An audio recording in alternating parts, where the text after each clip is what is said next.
Un día más, la prioridad de las autoridades es solucionar la situación de los cientos de niños marroquíes que siguen deambulando por las calles de Ceuta. La policía ya tiene un registro con 528 de los que entraron el pasado jueves. Todos ellos están ya siendo atendidos en instalaciones provisionales. Seguimos contándoles la información de esta grave crisis desde todos los puntos, desde Ceuta, desde Marruecos. Pero vamos a comenzar con Sandra Aswani, que ha estado en las naves del Tarajal, donde están atendiendo a muchos menores.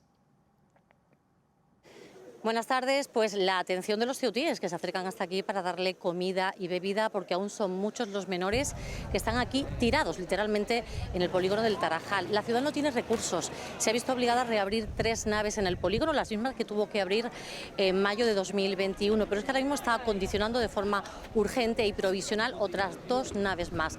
Decimos de forma provisional porque la idea es que cuanto antes puedan irse para allá, dejar de dormir en las calles hasta que se acondicionen 2 colegios de Ceuta. Las naves del Tarajal no bastan y ya se habilitan más espacios. 528 menores de los que llegaron el jueves han sido registrados por la policía, pero muchos otros siguen en la calle, como Yasmín y Sabré, 2 jóvenes de 16 años que se han conocido aquí. Dicen que no pueden ni hablar. Cuentan que llevan una semana mal viviendo en la calle, buscan un futuro mejor y sus familias les piden que aguanten.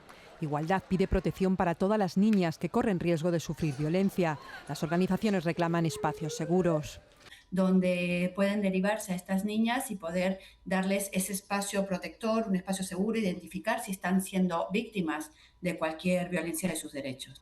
Deben ser protegidos y tutelados, no pueden ser devueltos en caliente ni reagrupados con sus familias sin un procedimiento previo. Se tiene que mirar caso por caso.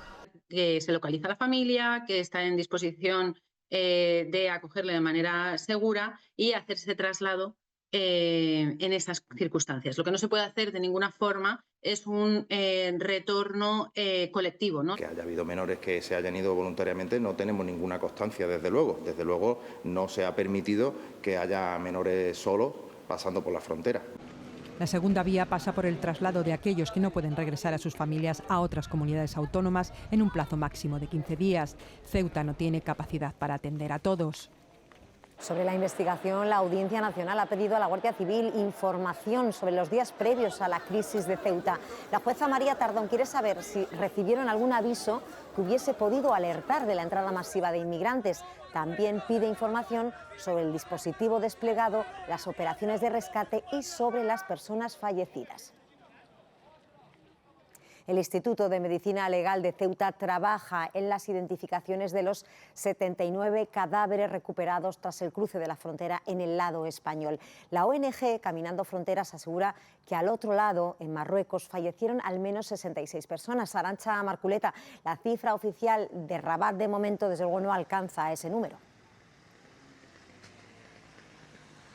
Sí, las autoridades marroquíes cifran en 11 los muertos. Lo hicieron 3 días después de esa entrada masiva irregular y de momento esa cifra no ha variado. Como comentáis, la ONG Caminando Fronteras habla de más de 60 muertos en aguas marroquíes y se basa, dice, en su trabajo de campo. Ha visitado hospitales y ha acompañado a familias de desaparecidos, familias que siguen buscando noticias de los suyos. Lo estamos viendo aquí, nosotros estamos justo en el cruce, en la frontera entre Castillejos y Ceuta. Cuando llegan aquí ya son pocos, pero siguen llegando, les remiten a los hospitales o a las comisarías de policía y también hay familiares que empiezan a buscar noticias en las redes sociales.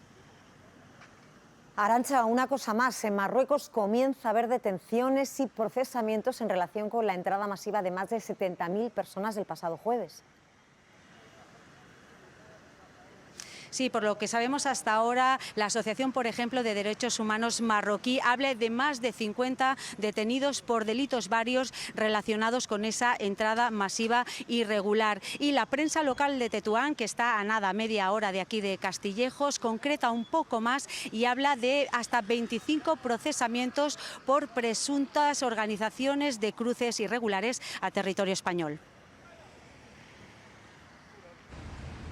142 muertos, 79 en el lado español, 63 en el marroquí. Es la cifra de la ONG Caminando Fronteras, aunque el gobierno marroquí habla de 11. Van a ser más y además hay muchas personas desaparecidas que desgraciadamente Nunca se les podrá dar respuesta a las familias porque los cuerpos no se encontrarán. Por primera vez se ha activado el protocolo de víctimas múltiples en la frontera para identificar cuanto antes a los fallecidos a través de una oficina de atención a familias. Una oficina donde la gente puede ir a denunciar desaparecidos, familiares, amigos. Toda esa información se va a cotejar con la información que se obtiene de esas autopsias, de esas huellas dactilares. De los 79 fallecidos, el Instituto de Medicina Legal de Ceuta ha hecho la autopsia a 77. 2 cadáveres ya están identificados. Para cotejar las muestras de ADN con las familias que no están en España, hay que habilitar los consulados. Pero si la persona es extranjera, entonces hemos mandado las huellas dactilares a Marruecos y estamos esperando respuesta para ver si podemos identificar cuanto antes a esas personas. Al otro lado de la frontera, en Tetuán, Reda ayuda a familias que le contactan para buscar a sus desaparecidos. Nuestra página tiene muchos seguidores y la gente sabe que tenemos credibilidad y que solo damos informaciones verificadas, asegura. Solo con su ordenador ha puesto en contacto a migrantes que entraron a nado con sus familias. En muchas de esas conversaciones, dice, les convencieron para regresar. Sobre la polémica del ático, el Gobierno de la Comunidad de Madrid y la propia Díaz Ayuso evitan confirmar el precio del ático que compraron como despacho temporal para la presidenta madrileña y que luego pusieron a la venta. Según varios medios, pagaron 6,3 millones de euros. La oposición critica la falta de explicaciones y exige la dimisión de Ayuso. No está publicado en el portal de transparencia ni hay información de lo que pagó la Comunidad de Madrid por este ático de casi 500 metros cuadrados en pleno centro. Según varios medios, fueron 6.300.000 euros. Ayuso no ha confirmado la cifra. Pues yo les tengo que remitir a la Consejería de Presidencia. Defiende que el piso que iba a servir de oficina se ponga a la venta para ayudar a los afectados por los incendios. Una decisión que se anunció al conocerse la compra y niega que fuera a utilizarlo como vivienda. Y suena pues muy bien para intentar hacer daño. El PP de Madrid ha pedido a los suyos que cierren filas con Ayuso. Más viejo que el hilo negro en política, que el grupo parlamentario de turno apoye al Gobierno que sustenta con sus votos. El PSOE dice que la presidenta está tardando en dimitir. Óscar López cree que la avaricia será su final. La oposición la acusa de tratar de pegarse, dicen, la vida padre. Entre pagar a los bomberos forestales o comprarse un aticazo de 6 millones de euros...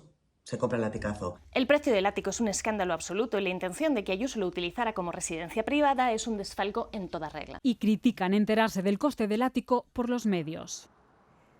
En Llanes, en Asturias, tenemos un nuevo caso de violencia de género. Un agente de la Guardia Civil ha matado a su expareja, también miembro del cuerpo.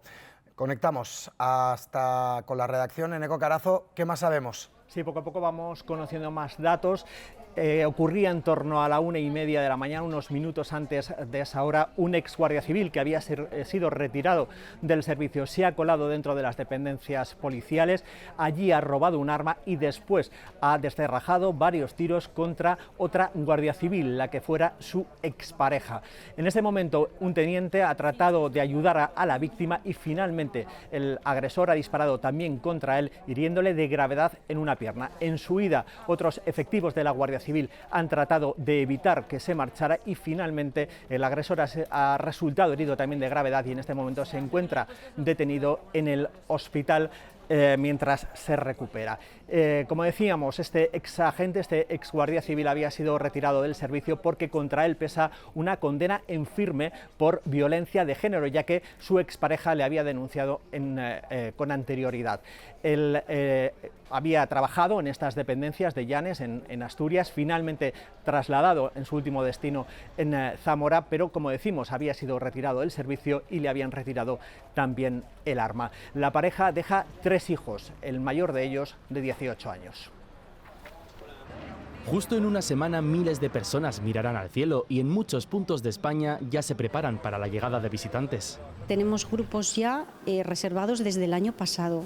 Uno de ellos es San Andrés de Teixido, en A Coruña. Aquí el eclipse podrá seguirse así, entre uno de los acantilados más altos de Europa. Ya por sí, cualquier día normal de verano hay gente viendo la puesta de sol y ya para el eclipse ya pues También en Paredes de Nava, en Palencia, donde los vecinos van a convertir esta montaña en una gran grada natural. Va a haber momentos de fiesta, que a la gente del pueblo les gusta la fiesta. Luego también habrá momentos de aprendizaje. Esperan cerca de 5.000 personas y ya se nota. Es que sí que estamos un poquito justos de camas porque sí que tenemos, pero tenemos para lo que habitualmente se necesitan. En Madrid, lugares como Buitrago de Lozoya, cada actividad que preparan la llenan. Las entradas están agotadas, se ha vendido todo en horas, la verdad. Entonces sí que se va notando el ambiente, la verdad. Pero junto a la expectación crece una preocupación común, el riesgo de incendios, y algunas localidades han cancelado su programación. Ese día se prevé que el riesgo sea extremo en gran parte del país. Claro que hay temor, y más viendo lo que está pasando en otros ámbitos de la sierra, porque la verdad es que está todo sequísimo. Las autoridades recuerdan tener mucha precaución para que, llegado el momento, la única preocupación esté ahí arriba.